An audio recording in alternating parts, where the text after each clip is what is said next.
Bonsoir à tous. Donc ce soir, Take Me to Med School va vous parler des études de santé à l'étranger. Donc pour rappel, la présentation est enregistrée. On pourra vous envoyer le replay si jamais vous le souhaitez après. Ce soir, Marc et moi sommes là donc pour répondre à vos questions. Je vais déjà dans un premier temps faire une présentation assez générale des études de santé à l'étranger. Marc, pendant la présentation, répondra aux questions qui peuvent arriver en direct. Donc, n'hésitez pas si vous avez des questions euh, pendant la présentation. Et après, on aura aussi un petit temps à la fin. Euh, du coup, je vais partager mon écran en espérant que ça marche.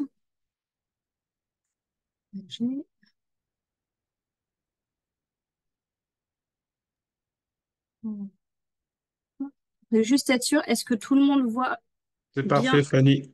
C'est On te bon? voit. On Et voit l'écran. parfait. Alors, très bien. Donc, ce soir, on va vous parler donc, des études de santé à l'étranger. Donc, en général, alors est-ce que les petites têtes gênent ou pas? C'est bon. Pardon, Fanny? Est-ce que les petites têtes, est-ce que nous, Nos on nous petites voit quand têtes, on voit? Ouais, nos petites têtes ne gênent pas. ok, On parfait. voit l'écran. Euh, donc, on a remarqué depuis plusieurs années que de plus en plus d'étudiants français souhaitaient partir faire leurs études de santé à l'étranger pour diverses raisons. Donc, ça va être à la fois pour le système éducatif, pour le système d'admission qui est souvent plus souple. Alors, attention, plus souple, ça ne veut pas dire qu'après les études sont plus faciles. C'est pas parce qu'on a 10, 11 de moyenne en France, on ne peut pas réussir à être admis en passe. Du coup, on se dit, bah, tiens, je vais aller à l'étranger, ça sera plus simple. Les études de santé restent des études pour de bons dossiers, que ce soit à l'étranger ou en France. Mais par contre, c'est vrai qu'on n'a pas ce système de première année commun à tout le monde avec un concours à la fin de la première année qui a tendance à pas mal éliminer de monde en France. Donc, le système d'admission est une des principales raisons pourquoi les étudiants français partent souvent à l'étranger. Il y a aussi le fait que l'approche pédagogique est un petit peu plus axée sur la pratique. Donc, c'est vrai que dans des pays comme l'Espagne ou même dans les pays de l'Est, dès la fin de la première année ou même courant de première année et dès la deuxième année, il y a tout de suite de la pratique qui est faite donc soit en réalité virtuelle ou également ils vont à la morgue pour ceux qui travaillent sur la médecine ou médecine vétérinaire. Très rapidement, c'est pas une première année principalement amphithéâtre. Donc pour les étudiants qui veulent tout de suite mettre la main un peu à la pâte, souvent c'est plus pertinent. Le fait qu'on est aussi tout de suite à l'étranger, on s'inscrit tout de suite en kiné, en dentaire, en vétérinaire ou en médecine. Il n'y a pas toujours cette fameuse année commune, fait qu'on a aussi des promotions un peu plus à taille humaine. C'est pas des gros amphis avec tout le monde qui seront répartis après à partir de la deuxième année. Donc on a des promotions plus à taille humaine, ce qui obligatoirement amène à une relation avec les professeurs qui est un peu plus disponible, un peu plus serrée qu'en France où on va se retrouver un petit peu perdu au milieu de la masse. On a aussi pas mal d'étudiants qui ont déjà d'autres langues, donc qui parlent déjà l'anglais ou l'espagnol ou l'italien. Du coup, en effet, ben, pourquoi rester en France si on a la possibilité linguistique d'étudier à l'étranger, sachant que les études de santé, tant qu'on reste au sein de l'Union européenne, on peut étudier partout dans l'Union européenne. Donc, souvent, les étudiants vont aller là où ils ont le plus de chances de réussir. Euh, on remarque que les étudiants français qui partent à l'étranger vont beaucoup revenir en France. Donc ça, c'est assez rassurant aussi parce que notre problème en France, c'est que, comme vous le savez, on a quand même une grosse perte de médecins, de vétérinaires. On commence à en manquer. Le problème, c'est que si on ne les forme pas, on n'en aura pas plus. Donc, on en a beaucoup qui partent étudier à l'étranger, mais pour revenir et justement combler un petit peu cette perte de professionnels de santé en France. Donc là, ces chiffres datent de 2024, donc de l'année dernière. Donc, on a quand même plus de 13% des médecins français qui ont eu une formation à l'étranger. Au niveau des dentistes, c'est 14%, sachant que sur les nouveaux inscrits à l'ordre des dentistes l'année dernière, il y en avait plus de 50% qui venaient de l'étranger. Quand on dit l'étranger, souvent on reste quand même au sein de l'Union européenne. Les kinés, 31% des kinés qui ont leur formation à l'étranger et qui reviennent du coup en France. Et après, pour les vétérinaires, pareil, on sait que les études de vétérinaire sont aussi très compliquées, très difficiles d'accès en France. Donc souvent, ils vont à l'étranger. Ça ne veut pas dire qu'ils sont moins bons, au contraire, hein, les formations sont géniales, énormément de pratiques, et après, ils peuvent revenir et ouvrir leur cabinet de vétérinaire ou autre. Donc, ce qui est assez rassurant, c'est que pour ceux qui ont peur et qui se disent, oui, mais si je pars à l'étranger, est-ce que je serai capable de revenir travailler en France? La réponse est oui, étant donné qu'aujourd'hui, dans les professionnels de santé qu'on a en France, une bonne partie ont eu leur formation à l'étranger. Donc, le profil des étudiants qui partent étudier à l'étranger, pour la santé, on en a deux. On a ceux qui sont en première année de passe ou de LAS et qui ne vont pas réussir et qui, du coup, souhaitent une alternative. Et on a aussi ceux qui, directement en terminale, disent non, moi, je ne veux pas passer par le système français, la passe, ça ne m'intéresse pas. Je veux tout de suite aller dans mon domaine d'études. Et du coup, on a aussi de plus en plus d'étudiants dès la terminale qui souhaitent partir à l'étranger pour se former.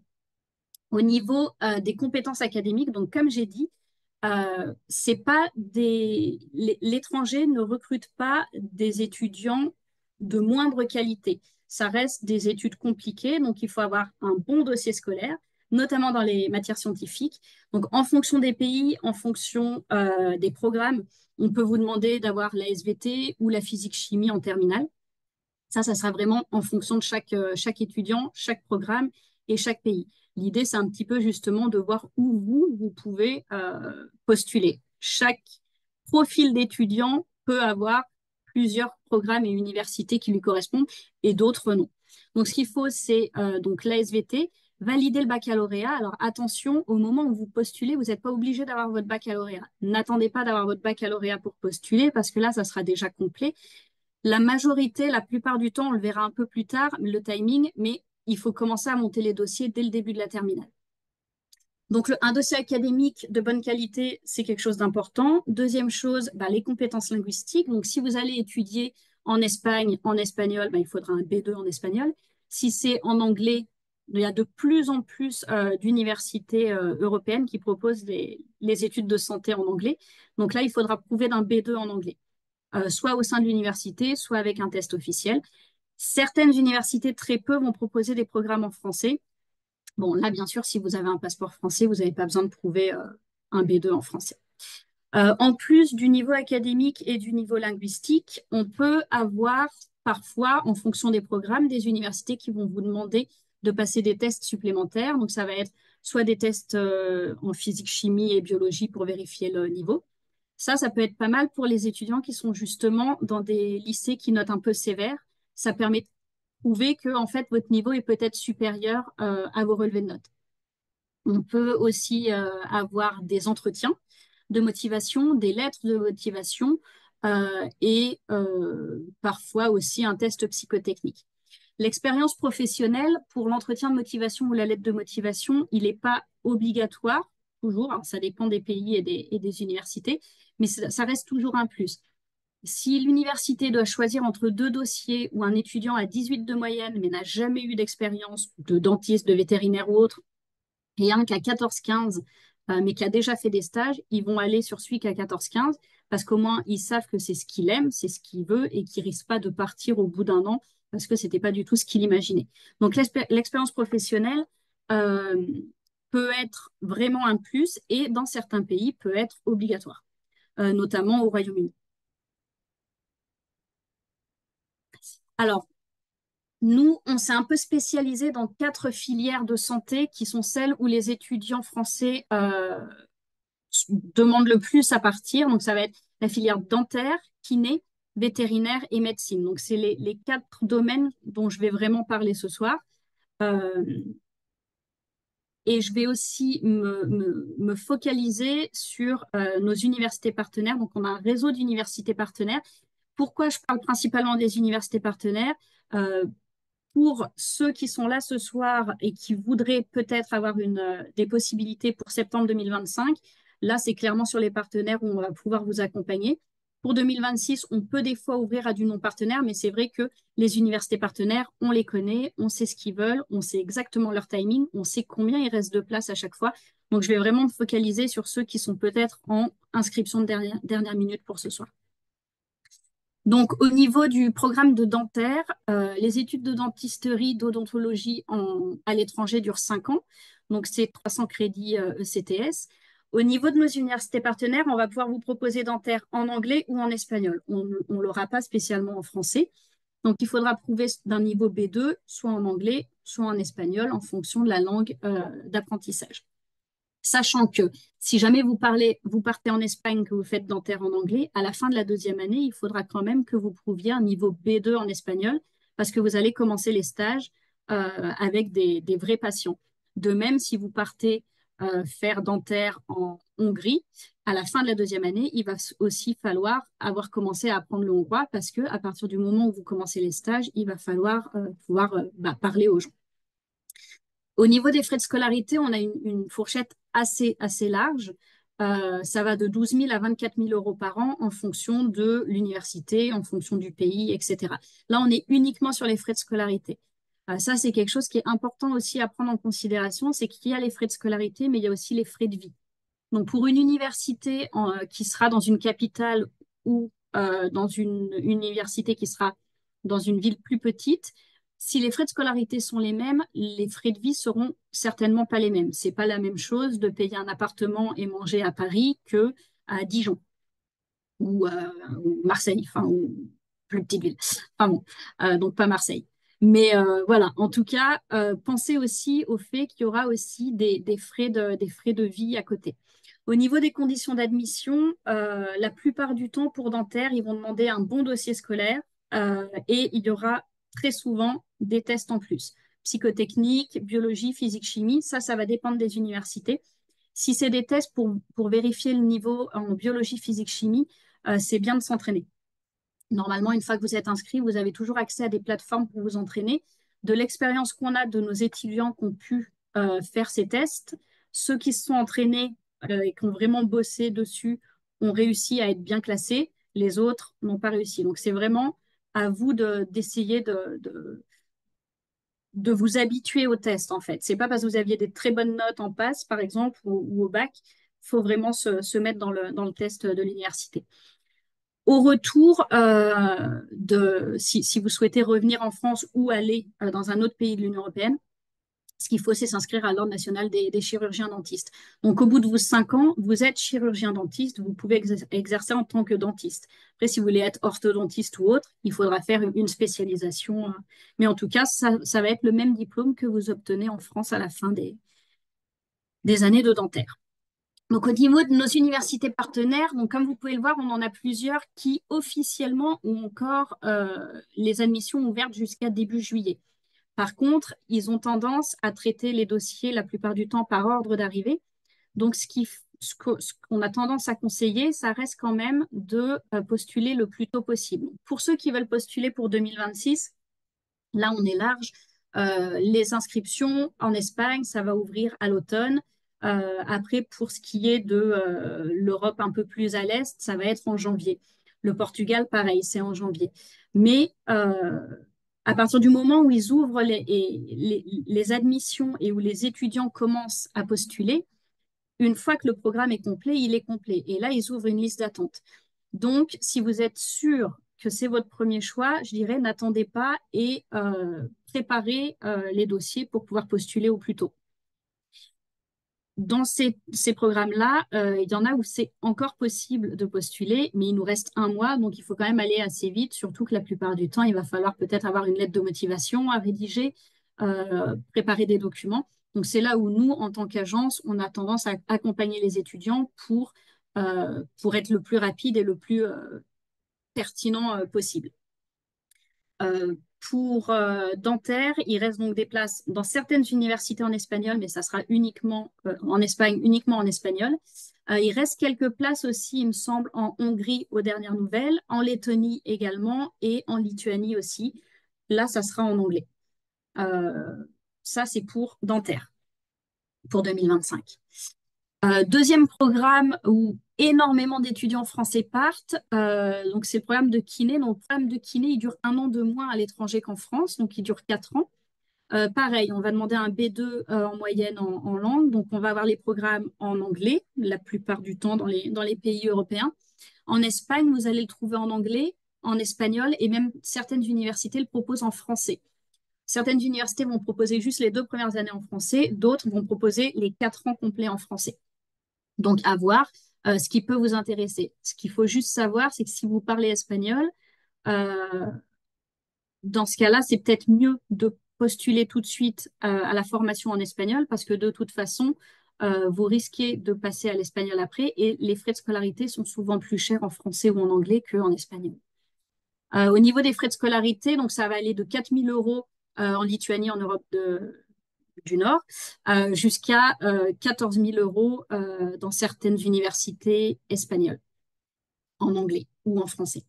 Au niveau des conditions d'admission, ça va dépendre de chaque université. Et pour exercer à votre retour en France, il suffit de venir, d'aller faire reconnaître le diplôme par la DRDJSCS, qui peut vous demander, alors ça arrive en fonction de l'université d'où vous venez, de faire des stages supplémentaires s'ils considèrent que vous n'avez pas assez d'heures de pratique.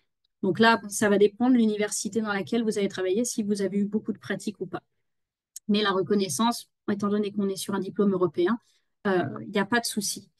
Au niveau de nos universités partenaires, il reste des places, donc comme je vous disais, pour les études de kiné en Espagne en espagnol, dans plusieurs universités, donc plusieurs villes encore disponibles. Pareil, il faut aller vite parce que là, c'est vraiment les dernières places qui leur restent. En Lituanie, à Kaunas, il reste des places pour les études de kiné en anglais.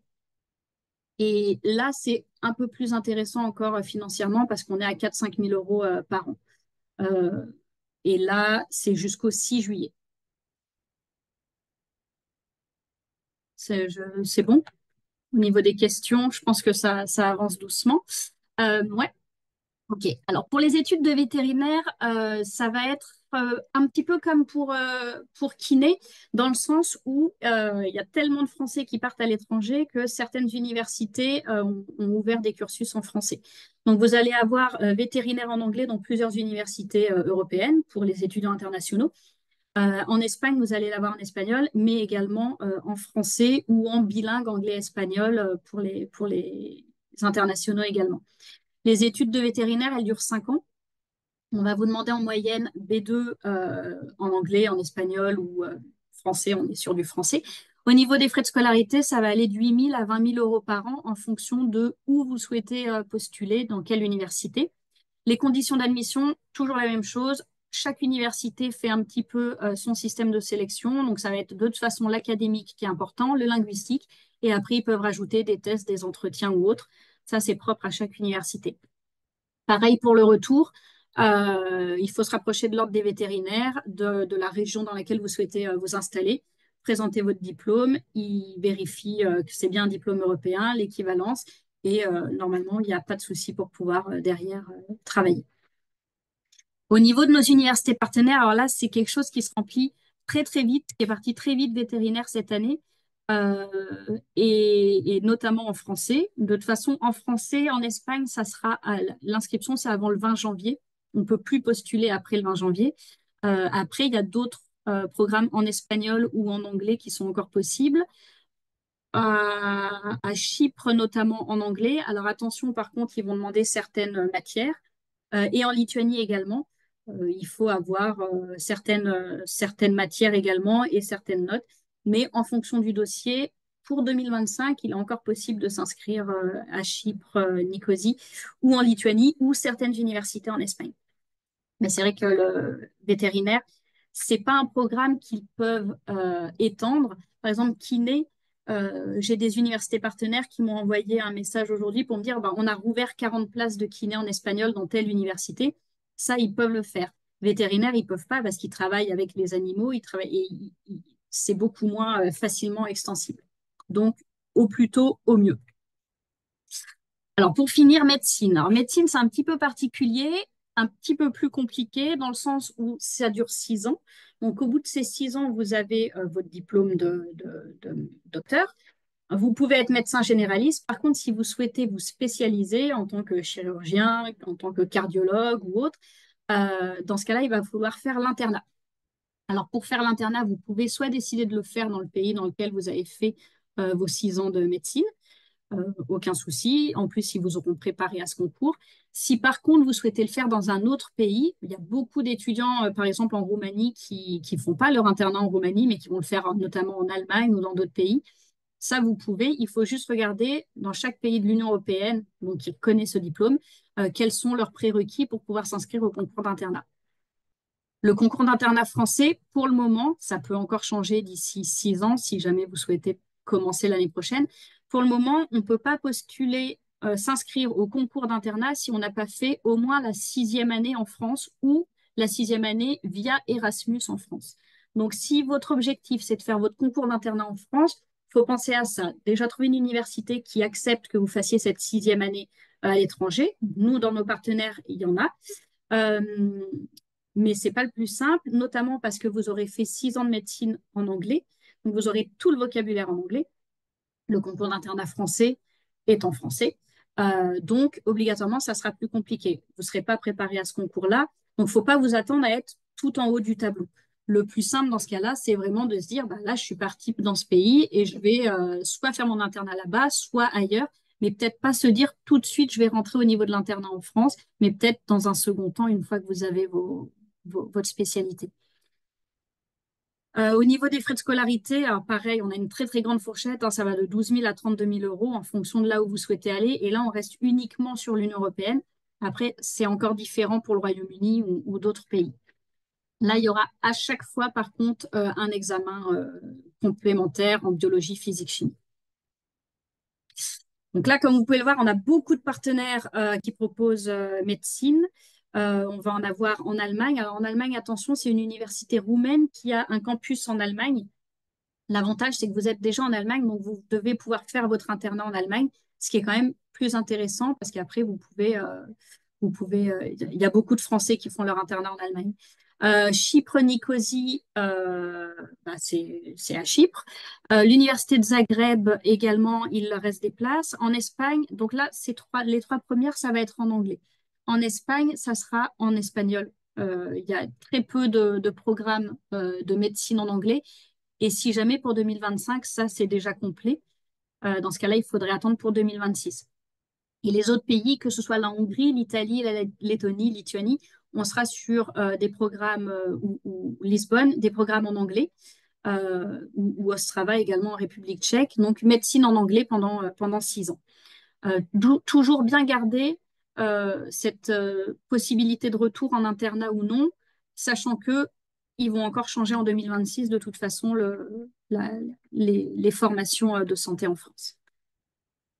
Donc au niveau du timing, comme vous avez pu le voir dans les différents tableaux précédents, la plupart du temps, l'idéal c'est d'y penser dès maintenant si vous êtes en première ou si vous êtes en passe pour pouvoir postuler à l'automne, monter les dossiers pour avoir une offre rapidement pour l'année d'après. C'est pas impossible pour ceux qui veulent encore s'inscrire aujourd'hui pour septembre 2025, mais il faut du coup, comme je disais, se dépêcher parce que ben, s'il reste 4 places, il faut être dans les 4 prochains qui vont avoir une offre. Chose importante à savoir aussi pour les études de santé, c'est tellement demandé à l'étranger qu'ils demandent des frais de réservation, contrairement à ingénierie, commerce ou autre. Si vous avez une offre, vous allez avoir un délai assez court en fonction des places qui leur restent encore pour accepter ou perdre l'offre. Pour accepter l'offre, il va falloir payer des frais de réservation qui peuvent aller jusqu'à la moitié des frais de scolarité. Sinon, souvent, c'est dans les 2 000 euros. Si vous changez d'avis, parce que finalement, vous restez en France, vous avez eu votre passe ou autre, ils gardent ces frais de réservation. Donc, il faut quand même à la fois être un peu sûr de vouloir partir, parce que sinon, vous risquez de perdre ces frais. Mais en même temps, il ne faut pas attendre la dernière minute parce que les offres seront parties à d'autres étudiants. En gros, les universités étrangères veulent pas que vous soyez, enfin, elles veulent pas être votre second choix et que vous puissiez les lâcher au dernier moment. Ce qui peut aussi se comprendre un petit peu. Ils veulent donner les offres à des étudiants qui viendront et qui resteront. Donc ça, c'est au niveau des universités européennes. Pour le Royaume-Uni, que ce soit donc pour le septembre 2025, c'est sûr que c'est plus possible. Si vous souhaitez postuler pour la santé pour septembre 2026, ça sera avant mi-octobre. Donc, il faut s'y prendre aussi très tôt. Donc, les options dernière minute, il est encore possible, donc pour certains programmes, en fonction de la langue dans laquelle vous souhaitez étudier, de pouvoir postuler pour la rentrée de septembre 2025. Faut juste trouver là où il reste encore des places, mais ils en gardent toujours pour justement les étudiants qui veulent pas rater. Sinon, il y a certaines universités vont proposer, alors il n'y en a pas beaucoup, mais vont proposer des rentrées en janvier 2026. Donc, dans ce cas-là, ça peut aussi être une option de se dire, bon, bah, je ne suis pas pris pour septembre 2025, mais je repousse de quelques mois. Ou encore la possibilité de se dire, ben, j'attends un an.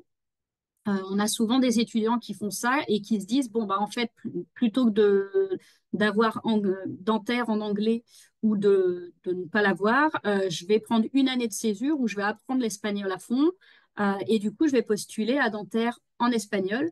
Ça me coûtera moins cher. Donc, au final, ils vont avoir peut-être une année de césure de cours linguistiques intensifs pendant un an, mais au final, si on additionne les 5 ans de dentaire, programme en anglais ou en espagnol, ils auront fait des économies qui sont assez importantes. Donc ça peut être aussi une option de se dire, je perds un an entre guillemets, mais au final, je gagne sur les frais de scolarité à long terme. Donc, en tout cas, il y a toujours des possibilités. Comme j'ai expliqué, donc chaque étudiant va à son profil académique, à son niveau linguistique, à son budget, à les endroits où il souhaite aller ou non. Et en fonction de ça, nous, Take Me to Med School, donc on est là pour vraiment accompagner l'étudiant, étudier son dossier, décider, enfin lui proposer les programmes qui pourraient l'intéresser et auxquels il a des chances d'être accepté. On peut pas, on ne fait pas partie des admissions des universités, mais vu qu'on les connaît bien, normalement on est capable de dire celle-là on oublie, mais celle-là il y a quand même des chances. L'accompagner dans les montages de dossiers. Et puis après, une fois qu'il a son offre, l'accompagner jusqu'au départ, donc dans tout ce qui va être conseil pour le logement, pour l'assurance, la mise en contact entre les différents étudiants, donc soit avec des étudiants déjà sur place, soit avec les étudiants qui partent en septembre. On peut aussi vous aider en organisant des visites des universités si vous souhaitez aller les visiter en amont. En gros, on est là pour accompagner les étudiants du moment où ils sont un petit peu en recherche de projet jusqu'au moment du départ. Après, une fois que vous êtes parti, vous êtes pris en charge par les universités partenaires sur place. Voilà en gros pour les études de santé. Je ne sais pas s'il y a eu beaucoup de questions pendant la présentation. En tout cas, n'hésitez pas à aller sur ce lien. Alors, vous ne pouvez pas le cliquer, mais n'hésitez pas à le noter ou sinon vous allez sur le site Take Me to Med School et vous cliquez sur Contact si vous souhaitez prendre contact avec nous et justement pour qu'on puisse regarder les dossiers et dire bah oui, il y a quelque chose à faire pour septembre 2025 ou pour septembre 2026 ou ça arrive parfois, peut-être il faudrait revoir le projet. Voilà. Marc, Hop, est-ce que tu as des Fanny, choses à rajouter? j'ai plein de questions, mes doigts ont chauffé Ouais, pendant que tu parlais. je sais pas si je peux les Et voir. notamment, est-ce que tu pourrais revenir sur la slide avec toutes les universités qui ont encore des places pour médecine en 2025? Certains n'ont Alors, pas eu le c'est temps pas celles qui de... ont de la place, hein. C'est celles qui sont partenaires. Après, vous avez vous, nos têtes sont sur le truc ou pas? Oui. Mais non, Ouais, non, on voit ouais. le... Ok. on voit tout. La plupart du temps, on peut s'inscrire jusqu'à juin-juillet. Après, il reste très peu de place. Alors, par contre, bon, clairement, on sait que l'Italie, c'est fini. La Lettonie, c'est encore possible. La Lituanie, c'est encore possible. Le Portugal aussi, la République tchèque. Mais après, ils vont avoir des prérequis bien particuliers. Certains vont demander au moins 15 de moyenne en physique. Mais en tout cas, il y en a encore pas mal où il leur reste des places. Après, ça va dépendre du dossier et aussi de l'examen interne souvent qui est proposé. En tout cas, pour ma part, j'ai pu découvrir... il y a 15 jours, j'étais en Lituanie pour visiter LSMU. Ouais. Et pour le coup, enfin, c'est vraiment une expérience très chouette, hein. Je ne savais pas trop à quoi m'attendre en y allant. C'est vrai qu'on a peut-être pas mal de préjugés aussi par rapport à l'Europe de l'Est parfois. Et puis en plus, avec le contexte actuel en Ukraine et compagnie, parfois c'est pas simple de se dire je vais aller vers l'Est. Mais pour le coup, j'ai vraiment adoré, là. C'est un pays qui est pays de l'Union européenne parfaitement développé. Et leur fac de médecine est assez incroyable, hein, vraiment. Enfin, ça représente, pour les études de médecine, enfin, ils font médecine aussi également, veto et Kiné et dentaire. dentaire et kiné, ils font tout. Ouais.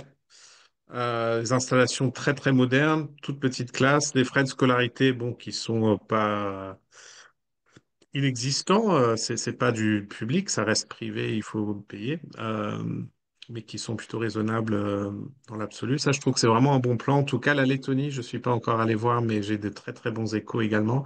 En Ouais, fait, vous allez trouver sur ces destinations-là beaucoup d'étudiants allemands, suédois, norvégiens qui ont le même problème qu'en France, c'est-à-dire qu'ils arrivent à s'inscrire en médecine chez eux.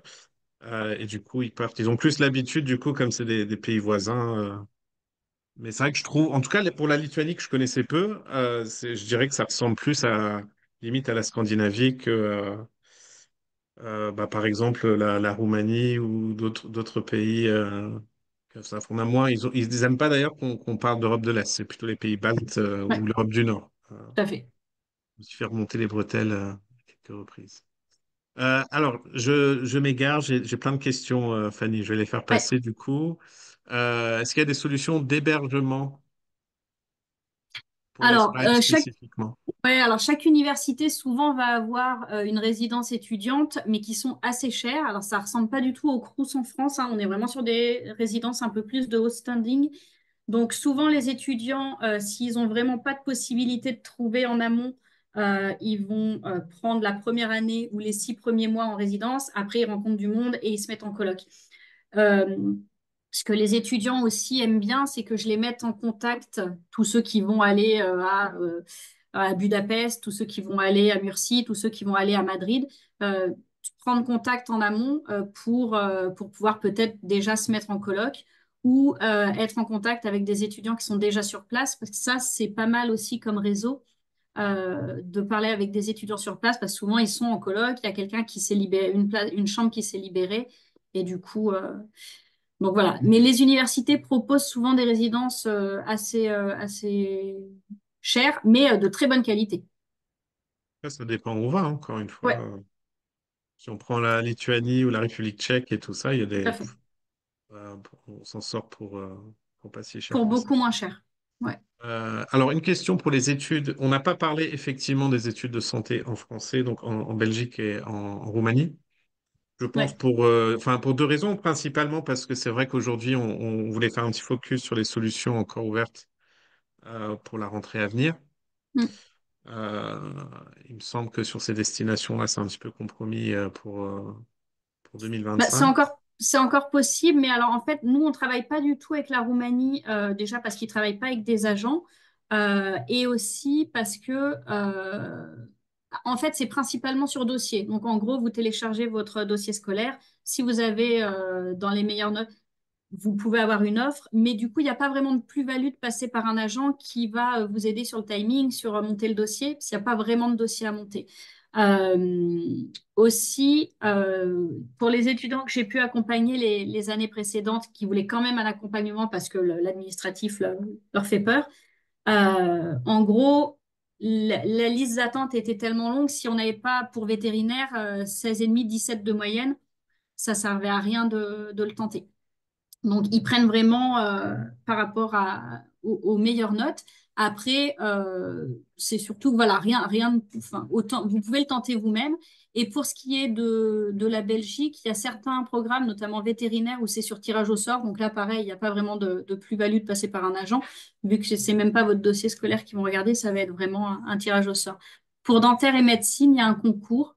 Donc, ouais, nous, on travaille pas sur ces deux destinations-là à proprement parler. Après, l'adhésion à nos services pour avoir le bilan et pour voir où postuler, ça part de 400 euros. Après, ça peut augmenter. Si vous dites, non, mais moi, je veux vraiment de l'aide sur telle destination que nous, on ne fait pas, dans ce cas-là, ça serait un devis sur mesure. Mais en dernière minute, clairement, là, nous, on ne se lance pas dans Roumanie et Belgique. Alors, est-ce que tu peux également, Fanny, remettre la slide avec les écoles pour dentaire, s'il te plaît. Il y a quelqu'un qui voulait voir ça également. Ouais, Ok, top. ouais. Euh, alors, pour l'Espagne, est-ce qu'il y a encore de la place pour 2025? Et si oui, où et Pour dans quel l'Espagne, domaine? alors il va rester de la place pour dentaire en espagnol, dentaire en anglais. Faut que je revoie si parce que ça bouge vraiment de jour en jour là. Ils m'envoient les partenaires leurs quotas. Il n'y a plus beaucoup d'universités où dentaire en anglais c'est possible. Dentaire en espagnol, c'est sûr qu'il reste quelques places. Donc après, ça va dépendre aussi du profil de l'étudiant, mais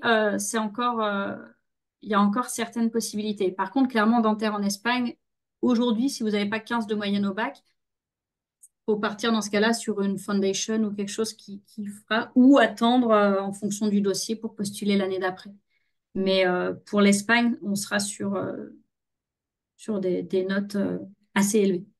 Alors, pour dentaire et après, sur les autres filières kiné, il reste de la place peut-être? Il reste de la place en espagnol uniquement, plus du tout dans Ok. les autres langues, dans plusieurs universités. Là, par contre, B1, B2 en espagnol devrait pouvoir suffire en fonction des universités et par rapport au relevé de notes, c'est moins sélectif que pour dentaire. Donc, en fonction des relevés de notes des étudiants, je pourrais dire, bah, celle-là, ouais, là, on peut y aller, c'est parti, euh, ou pas. Ok. Est-ce que tu peux, Fanny, remettre la slide veto? Ouais, Voilà. bah, ça va être, pas, Top. alors, veto, il en reste, il en reste un petit En peu en Lituanie, je pense espagnol. qu'il reste des places là pour le coup. Voilà. Il reste un petit peu en espagnol, mais genre, il en restait deux il y a 4 jours, donc je suis même pas sûre qu'il en reste encore. Après, Nicosie, il leur en reste, et Lituanie, il leur en reste. En anglais, Mm. aux dernières nouvelles. Après, le mois de mai-juin, c'est des mois qui bougent beaucoup et très vite. Donc, je peux dire ça aujourd'hui et dans 2 jours, mais en tout cas, aux dernières nouvelles, on était là-dessus. Après, si un étudiant est intéressé avant de lancer l'inscription, je vérifierai avec l'université pour être sûr qu'on ne part pas dans une inscription qui ne peut rien donner. Mais voilà. Mm. Euh, alors, allez, maintenant, on enchaîne. Il y a plein de questions ce soir, Fanny. C'est top. C'est bien. Alors, est-ce qu'on propose de la préparation au test d'entrée? Alors, pour ça, je peux directement y répondre. Je Ah, pense qu'on n'a pas vas-y. vraiment de cours de préparation. Par contre, généralement, quand on s'inscrit dans une école, en fait, vous allez toujours avoir accès à des plateformes de préparation ou à des anciens tests, enfin, pour que vous puissiez vraiment voir le contenu des questions. Après, ce qui existe, ça dépend, voilà, ce qui vous manque éventuellement comme niveau. Pour ceux qui n'ont pas fait, par exemple, SPSVT et pour qui c'est exigé, euh, il existe parfois des programmes de mise à niveau scientifique Tout à qui fait. durent un an, là, pour le coup. Donc, ce serait comme une sorte d'année, une année zéro, ou enfin, une année préparatoire, tout simplement. Donc, ça, si vous n'avez pas les compétences scientifiques, ça ne veut pas dire que vous ne pouvez pas accéder aux études de santé, mais forcément une mise à niveau s'impose. Donc ça existe, ça c'est possible. Si vous vouliez juste pouvoir vous entraîner au test d'entrée, bah, ça, au moment de déposer les dossiers, en fait, on vous fournira tout le matériel pour que vous puissiez ben, voir exactement de quoi il s'agit. Et c'est un niveau, on va pas aller vous piéger hein, du tout. Donc, c'est typiquement un niveau de terminal à peu près qui est attendu en termes de vos compétences scientifiques. Euh, Ceux qui sont en passe ont bien souvent un gros avantage, je dirais. Ça devrait. Ça devrait pas être trop dur, mais bon, c'est vrai qu'il ne faut pas sous-estimer non plus et bien préparer ces tests-là si vous en avez la possibilité. J'ai une question sur le Royaume-Uni que je peux prendre aussi, Fanny. Quelles sont les règles pour médecine au Royaume-Uni pour pouvoir revenir en France? Bah, pour l'instant, officiellement, si vous voulez, en tant que médecin britannique, vous pouvez revenir en France et exercer. C'est pas depuis le Brexit. Enfin, ça n'a pas changé. Est-ce que ça changera à l'avenir? On ne sait pas trop le dire. C'est un petit peu compliqué. C'est un terrain. Ça m'étonnerait sincèrement. Mais bon, voilà, je suis pas haut placé dans la diplomatie française, donc je ne sais pas exactement ce qui se passe. Mais c'est vrai qu'il y a quand même une politique de rapprochement actuellement entre le Royaume-Uni et l'Europe. Et ils ont besoin de médecins, et nous aussi, on a besoin de médecins. Donc, logiquement, je ne pense pas que ça change particulièrement. Mais c'est vrai que c'est un peu ambigu. Là où on n'a aucune ambiguïté sur l'Union européenne, si vous validez un diplôme en Espagne pour exercer sans la moindre difficulté en France. Bon, le Royaume-Uni, c'est le cas aussi, techniquement, mais c'est vrai que ça peut évoluer. Et malheureusement, on ne peut pas être plus précis que ça. Après, les études de médecine au Royaume-Uni sont vraiment très difficiles d'accès. Donc, c'est pas pour, je vais pas refroidir les, euh, les étudiants qui s'y intéressent nécessairement. Mais c'est vrai que quelqu'un qui est en passe et du coup qui cherche un plan B parce qu'il n'a pas réussi, enfin, qui n'a pas pu accéder aux études en France, généralement, les universités britanniques vont voir ça comme un gros drapeau rouge en fait. Donc, elles vont pas typiquement, malheureusement, accepter ce type de profil. Donc, si vous êtes en terminale et que vous avez de superbes notes, Enfin, d'excellentes euh, notes, hein. il faut d'excellentes notes, oui, il faut, Ouais, d'excellentes notes et idéalement un et peu de l'expérience d'expérience. professionnelle. Enfin, quand on dit expérience professionnelle, Des stages, bénévolat. ça peut être des stages d'observation, du bénévolat. On n'a pas forcément besoin d'avoir fait d'ailleurs un stage dans le département de cardiologie le plus prestigieux de Paris ou quoi que ce soit, hein. Ça peut être simplement aller servir le thé dans les maisons de retraite ou des choses comme ça. Ce serait très très bien vu également. Mais il faut en tout cas avoir des expériences concrètes au contact de patients et au contact du corps médical. Euh, voilà, donc réponse un petit peu ambiguë pour le Royaume-Uni, mais malheureusement, il est difficile de faire autrement. Euh, Comment vous contactez bah, là, vous avez vous pouvez nous contacter. Je crois que la Ouais. slide, Fanny est là.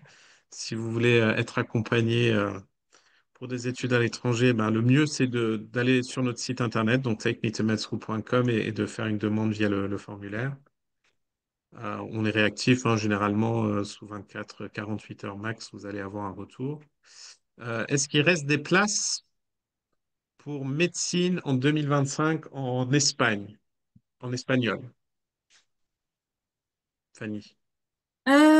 Il faut que je vérifie. Il y aurait une université ou potentiellement, mais là, je suis plus sûre qu'à la date d'aujourd'hui. Par contre, clairement, médecine en Espagne, 17,5 de moyenne minimum au bac. J'en ai une qui a réussi à avoir une offre l'année dernière à 17,3, mais pas en dessous. Et Hmm, un niveau C1 en espagnol. ok. C'est vrai que généralement en Espagne, enfin, à cette période de l'année, c'est vrai que c'est compliqué. Pour Ouais. 2026, plus facilement, évidemment. Pour 2026, plus Ouais. facilement, mais pareil, on va être sur le même profil. Il faut du 17,5 de Hmm, moyenne, 17-18 et C1 en espagnol. hmm. Pour les études de médecine à Lisbonne, Ouais. pour 2025. Alors c'est pareil, il faut que je check. Je suis pas sûr que ce soit encore. J'ai vu qu'il y avait une date du 30 mai là. Je sais pas à quel point elle est ferme cette date. Sensible. Par contre, c'est eux Euh, qui demandaient 15 de moyenne en physique-chimie et en SVT. il faut être bon partout. Il faut 15 Ouais. partout. En termes de, est-ce que c'est une école récente? Pas particulièrement. En fait, c'est l'université catholique de Lisbonne en fait. Donc c'est plutôt.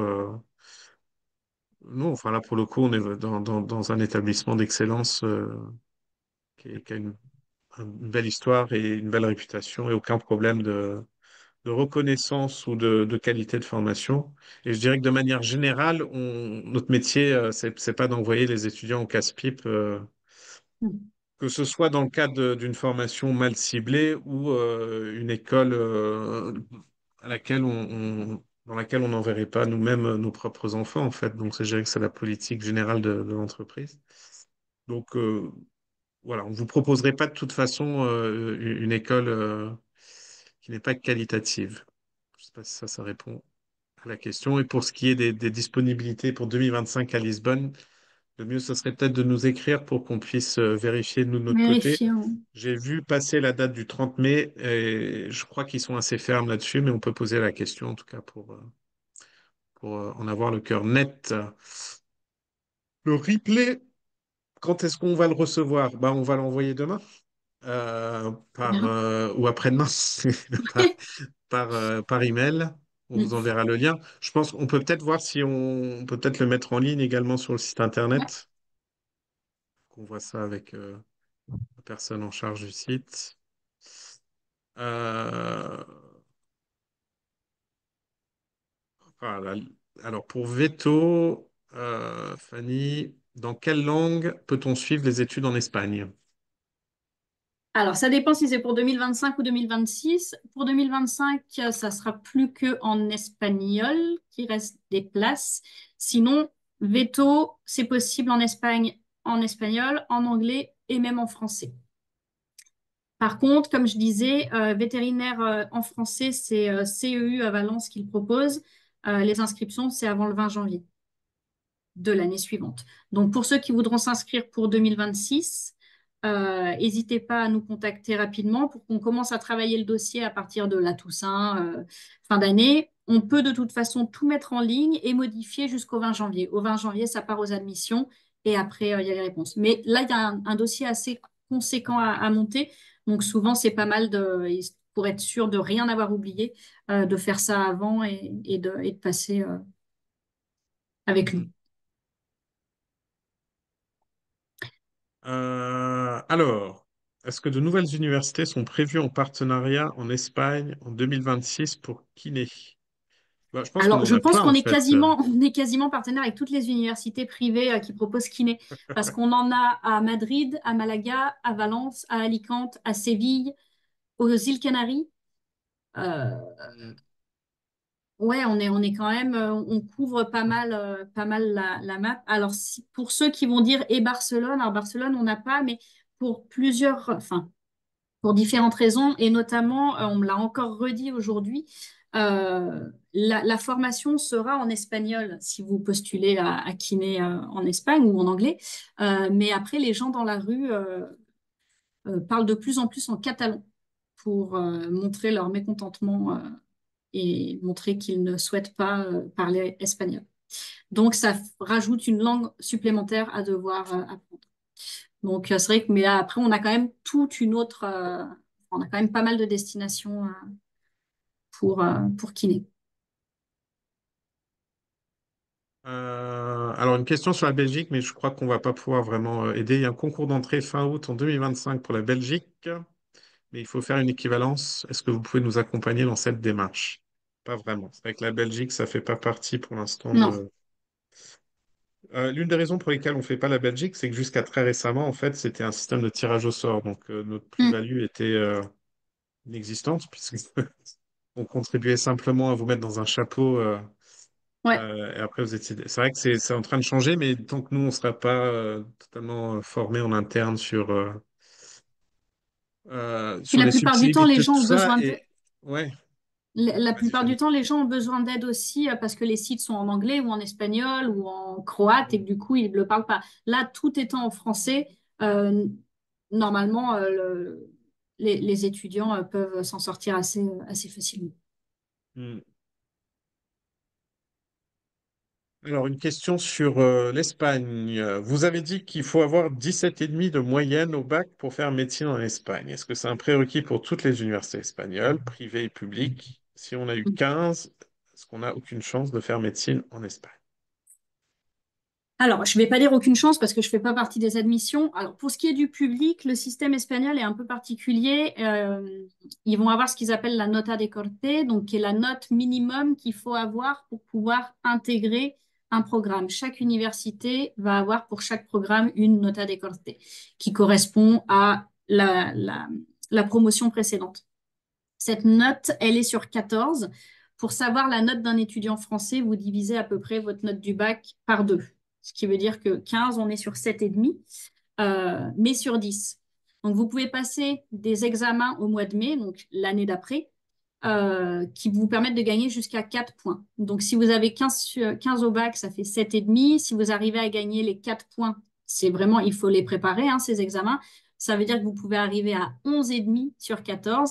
Pour médecine, la nota de corte, souvent, elle est à 12,5, 13. Donc, le public est quasiment impossible pour un étudiant étranger.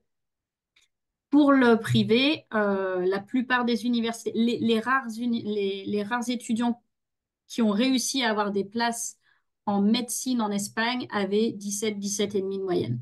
Après, il y en a sûrement qui peuvent prendre à moins. Ça coûte rien de le tenter. Alors, si c'est pour 2025, clairement, là, c'est trop tard. Si c'est pour 2026, ça vous coûte rien de le tenter l'année prochaine, mais c'est bien de prévoir un plan B. J'ai plusieurs étudiants, moi, cette année, qui, du coup, ont postulé dans la même université à médecine et dentaire.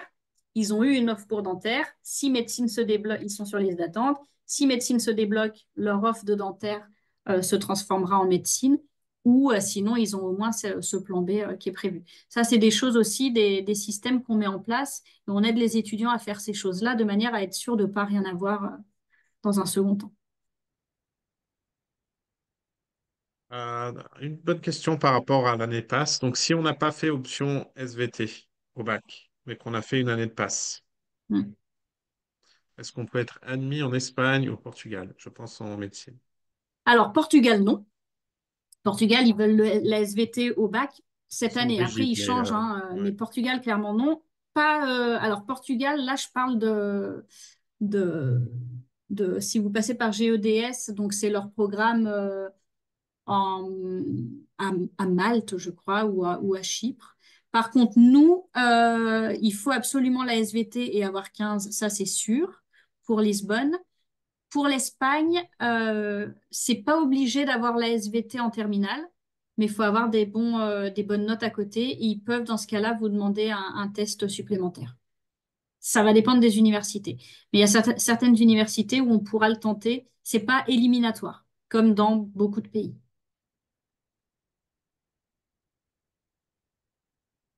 Pour Vetour en Espagne, qu'est-ce qu'il faut comme dossier, Fanny? Ça dépend des universités.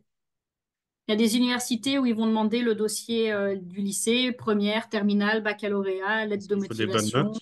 etc. Ouais, il faut des bonnes notes. Il faut du 15-16 de moyenne facile.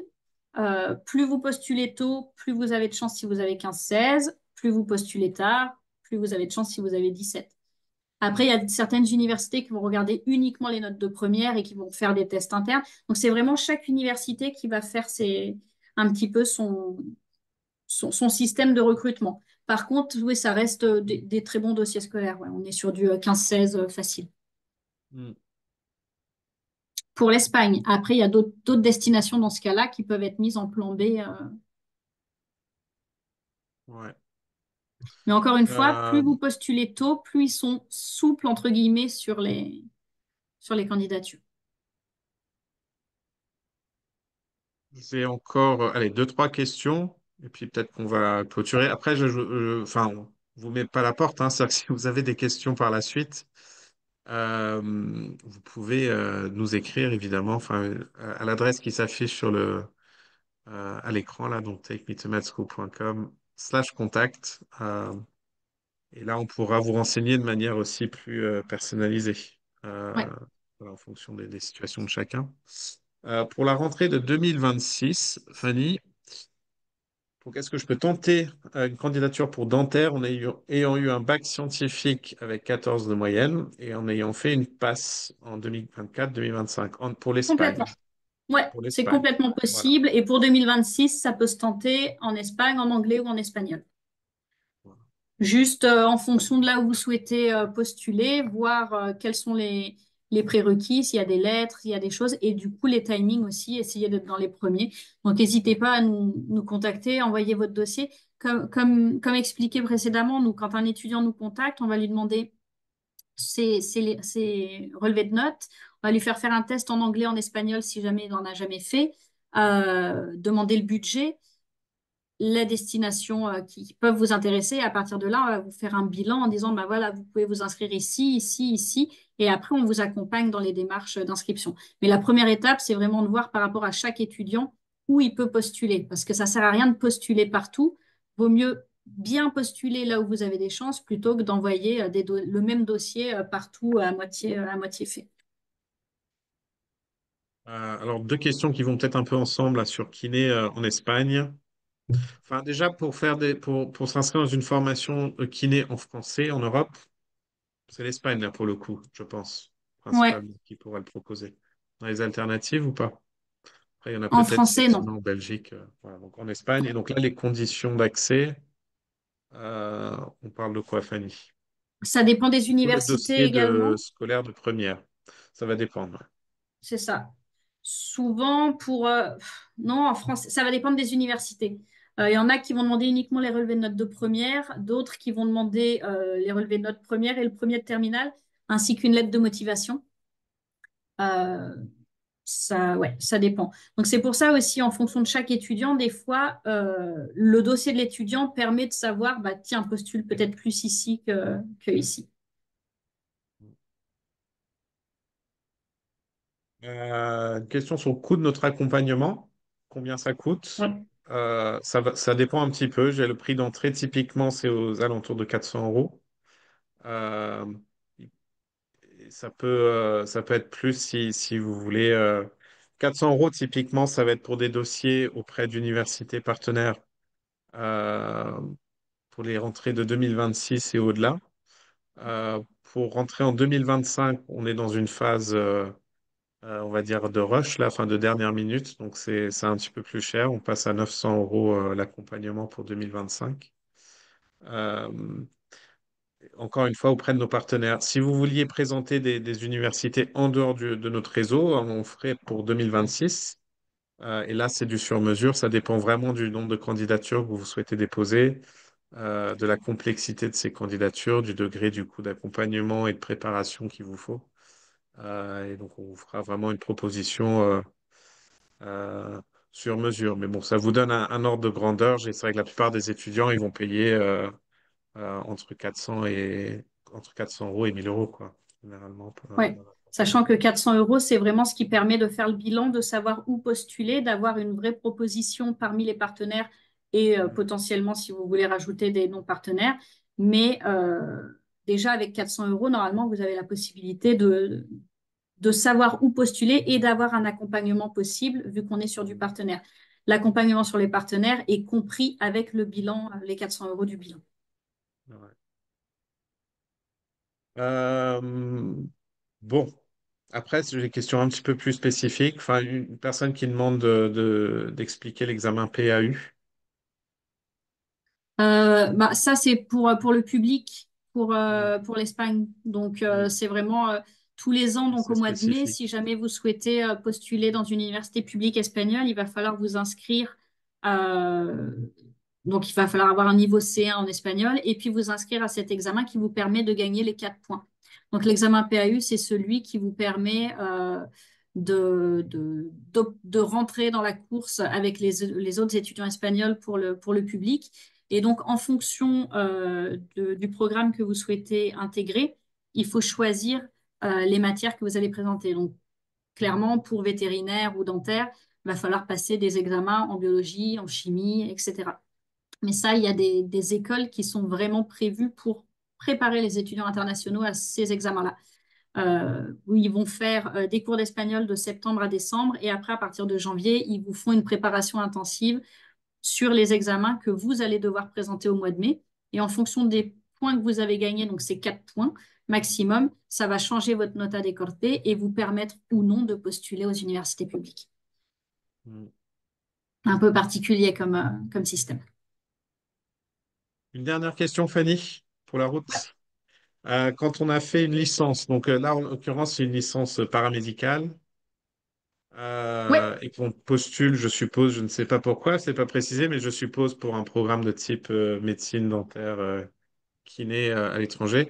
Ce qui prime, est-ce que ce sont les notes du bac ou les notes de la licence? alors normalement, ça va être les notes du bac. Par contre, si vous avez validé une licence en santé, SVT ou autre, normalement, la plupart du temps, ça peut vous permettre de ne pas avoir à passer les examens internes. Donc, les examens biologie, physique, chimie, il n'y a pas besoin de les passer. Vous pouvez en être euh, dispensé si vous avez une licence validée dans les domaines scientifiques. Ouais. C'est souvent Par les contre, ils cours, vont j'ai demander. l'impression, d'anatomie ou des choses comme ça qui Ouais, parfois peuvent sauter. Mais ouais.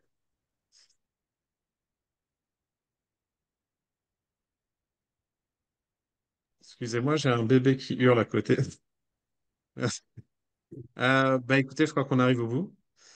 ouais. Euh, N'hésitez pas du coup à taper ce lien ou aller sur notre site Take Me to Med School, cliquez sur contacter et dans ce cas-là, vous mettez votre nom, votre prénom, votre mail, la question. Donc, n'hésitez pas à mettre justement, je souhaite faire kiné, dentaire pour 2026, 2025 ou autre et on prendra contact avec vous pour faire déjà avoir une première idée et voir si en effet notre accompagnement peut être pertinent ou pas. Parce que si en fait on se dit, bah non, on peut rien faire, on ne va pas vous proposer d'adhérer au service et de payer pour ne rien vous proposer. Si en effet on peut vous proposer quelque chose, dans ce cas-là, on vous enverra le formulaire d'adhésion pour pouvoir adhérer et être accompagné au plus vite. Mais voilà, l'idée, c'est pas de faire adhérer quelqu'un qui, au final, ne peut pas du tout avoir de possibilités d'études dans ce que nous, on propose. Voilà. Marc, une dernière chose ou c'est bon? non? Ok. Très bien. Non, Bah, merci merci en tout Fanny. cas à tout le monde. Merci à tous. N'hésitez pas à nous contacter si vous avez des questions par la suite. Et puis, on vous fera parvenir du coup le replay dès que possible, Au plus vite. demain ou après-demain. Voilà. Merci beaucoup. Bonne soirée à tous. Merci à tous. Au revoir.